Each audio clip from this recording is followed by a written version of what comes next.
ይላል።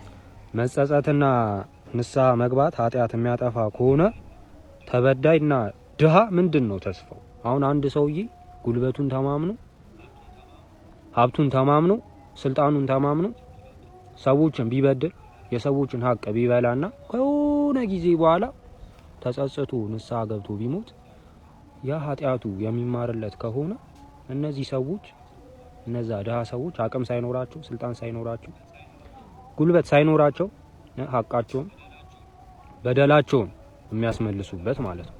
ለፈጣሪ ትተውት ፈጣሪ እጁን ይስጠው ብለው ረግመውት ሳለ ለፈጣሪ ከሰውት ሳለ ያ ሰውዬ በመጸጸቱና ንስሐ በመግባቱ የማይቀጣ ከሆነ የእነዚህ ሰዎች ፍትህ የት ደረሰ? እነሱ ይቅር አላሉትም። እነሱ ተጎድተዋል። ተጎጂዎቹ ይቅር ማለት መብት ያላቸው እነሱ ነበሩ። ይሄ በዳይ ሰውዬ ተጸጽቶና ንስሐ ገብቶ ምንድነው ሐሳባችሁ? ንገሩኝ። ካስማጨ ነው ትችላለሽ። ካስማጨ ገይስ